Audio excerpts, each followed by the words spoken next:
this is Dr. Yemi Famuyiwa, your host of Fertile Talks, and I am happy to invite everyone to Fertile Walk 2025. This is going to take place Saturday, October 18th at 9 a.m. in Rockville, starting from 3202 Tower Oaks Boulevard.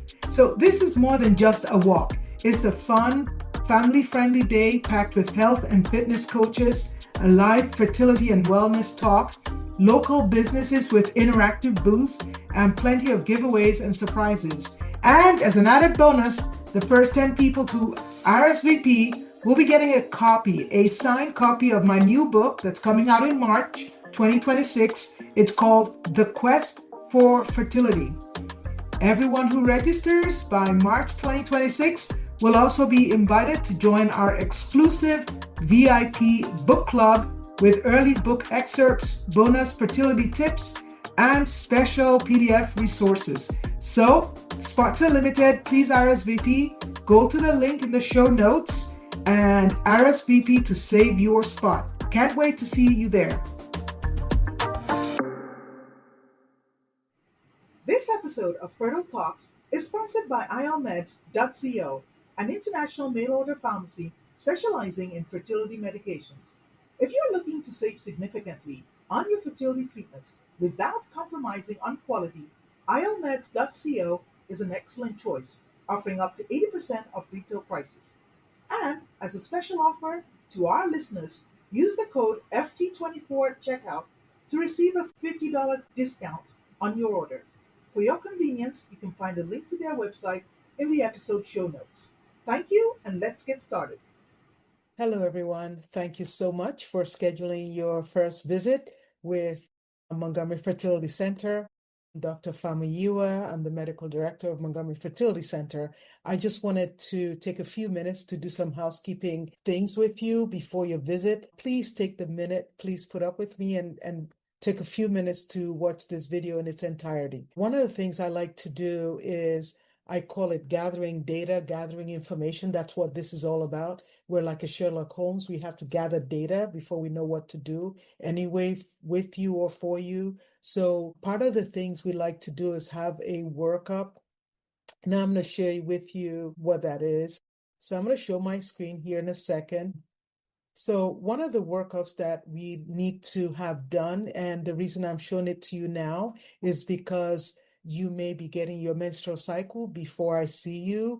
And if things are not done at a certain time of your menstrual cycle, it will simply delay getting the information. So if you're so inclined, when you get your menstrual cycle, we like to check the hormones that control your ovary, right? That control your eggs. To that end, within the first, I would say 2 to 4 days of your menstrual cycle, from day 2 to 4, with day 1 being the day of full flow, it's good to check these hormones called LH, FSH, estradiol, and progesterone. Those are the hormones that from the pituitary gland that kind of control your ovary. And also we check what is called the anti-Mullerian hormone. So I'm trying to highlight this here so you can see these hormones here.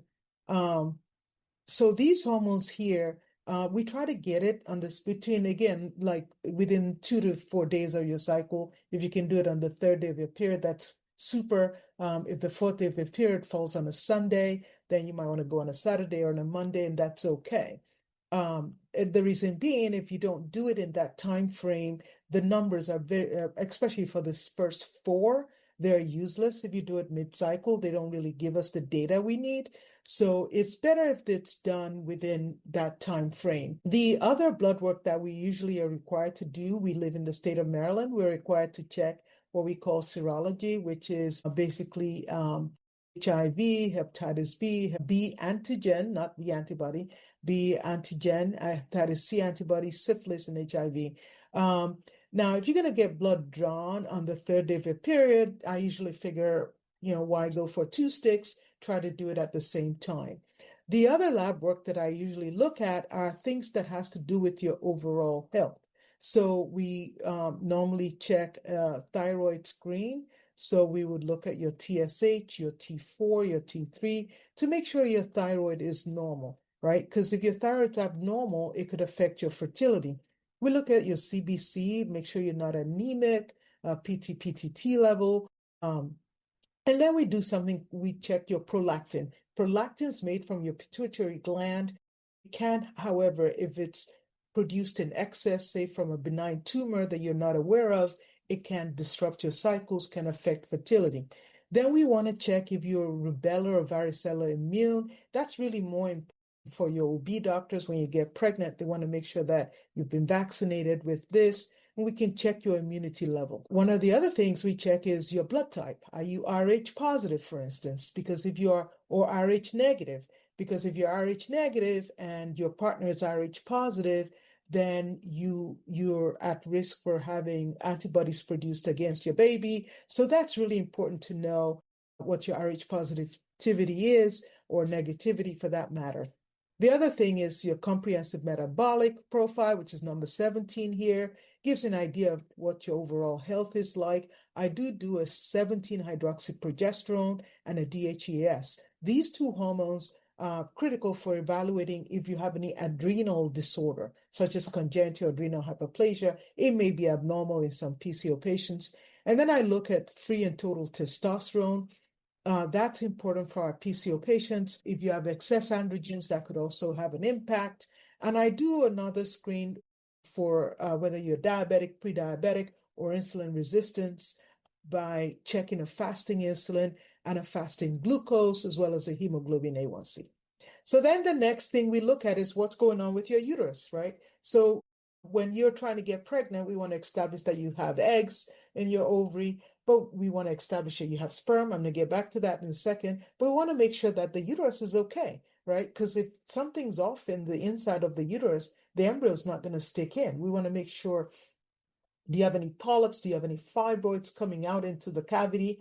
And for that matter, are your tubes open, right? So normally your egg comes out of the ovary and it gets picked up by the tube, which is kind of next to the ovary. The egg picks up in here, sperm comes from below, it fertilizes the egg inside the tube, and then the embryo that results is moved to the cavity. If the cavity is normal, then it'll implant. If it's not, it'll keep going. Now, so critical to this is you want to make sure you have normal tubes. Is the tube open? Because if there's no, the tube is blocked, the sperm and egg are not going to meet.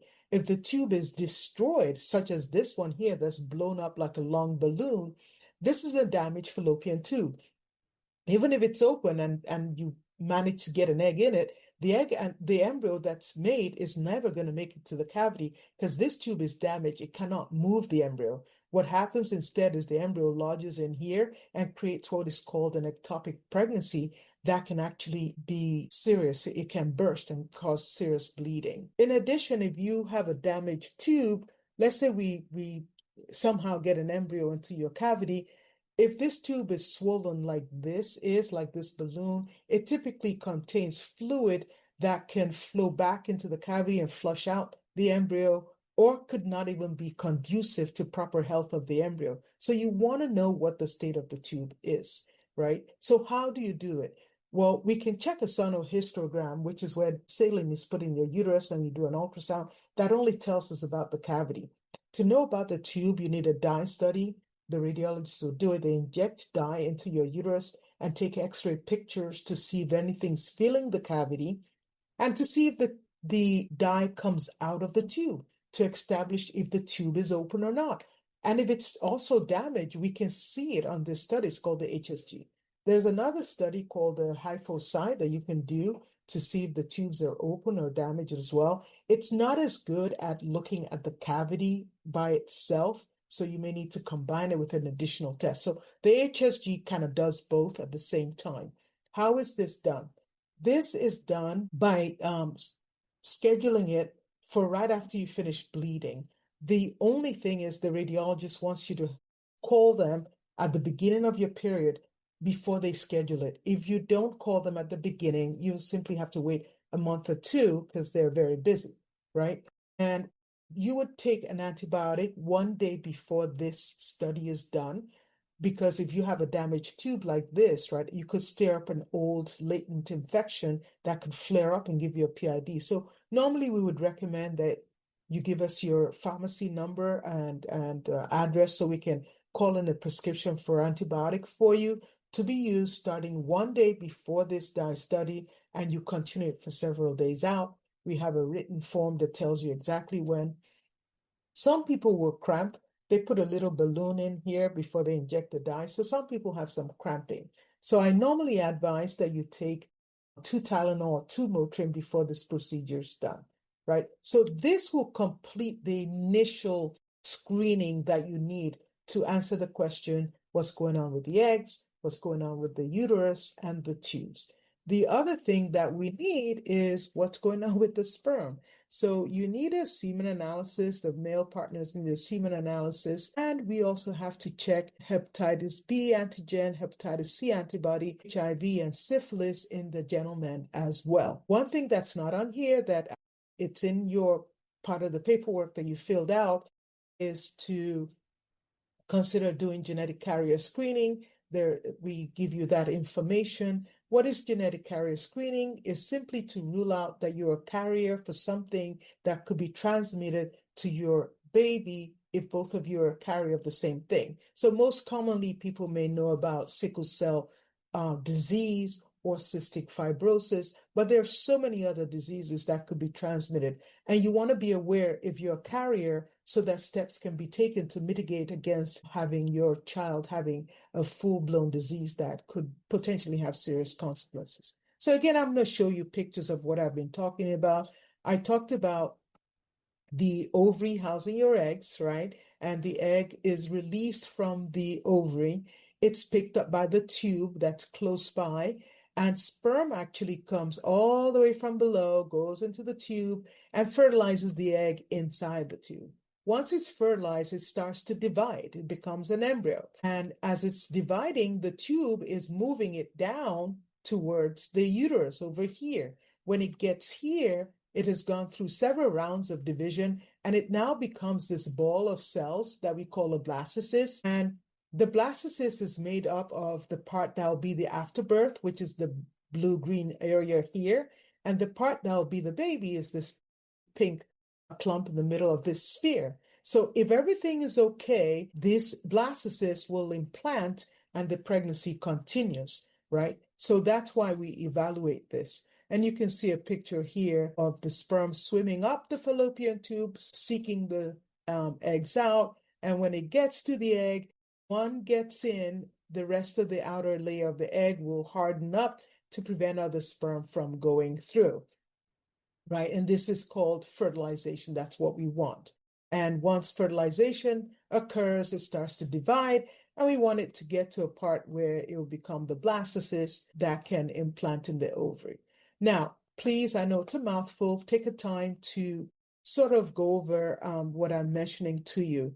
The other thing that I would like to bring to your awareness is additional videos that you might find helpful. So what do I mean by that? On my website, so I'm going to share my screen one more time to show you where this is. I have a YouTube video channel called at Montgomery Fertility Center. And on this channel, I want you to look up 2 videos for me. The first one is called The Nature of the Egg. All right. This is a video that I did that kind of goes into a little more detail into how the egg is formed. Why do we worry about the egg? What can damage the egg? How is it, fertilized? How does it, the embryo that's produced divide? And so on and so forth. So please take the time to look at this. I'd really go into a deep expose on how many eggs you have, how many are you born with, how many do you end up with when you start having your menstrual cycle. And you can see there's a steep decline in the number of eggs. And you'll start to understand why I care so much about some of the supplements we recommend that can help you improve your egg quality. The other video I want you to watch is called Understanding, it's a big word, oligosthenospermia. This is a video I did that explains what the semen analysis is all about, what the numbers mean, but more importantly, what the abnormal numbers mean as well. So you want to know what affects your sperm, where the sperm is produced in the testes, what can damage the sperm, and how can you protect your sperm? How can you have the healthiest sperm possible, and what abnormal factors are? So 2 homework videos for you: the nature of the egg, understanding oligoathenospermia. That would really super help us by the time I see you. Just a few other housekeeping details. We did talk about genetic carrier screening. Please read that in your portal. And if you're interested, let us know so we can have the kit mailed to you. It does take a long time to get the results back. So if you need it, we need to know right away. The turnaround could be 3-4 weeks. Only other thing is housekeeping details. There is a facility fee for any of the equipment used here under Conception Center, and that information is in your portal as well. People normally sign it without reading. I encourage you to please read it and so you're familiar with the procedures. So again, this is just a quick summary of what we will be talking about. So I figure if I can get you up to speed and educate you, the preliminary things that we care about when we're trying to help you get pregnant, the more information you have, the better, right? So this is again Dr. Famuyiwa. I welcome any questions you may have. Put it in your portal, send it to me. I would appreciate it. And I look forward to meeting you in person. One last thing, when you do schedule your appointment, please make sure that we have your proper identification. Your name on your insurance card has to match your name on your government-issued ID. The reason we do that is because if you give us any egg, any sperm, any embryo in the future, they are barcoded and tagged, right? So if there's a discrepancy in name, it causes serious confusion. Please take the time to do that homework. And I hope this has been helpful for you. Thank you so much for your time. I know it's valuable, and I really look forward to meeting you. I can't wait to see you. Thank you.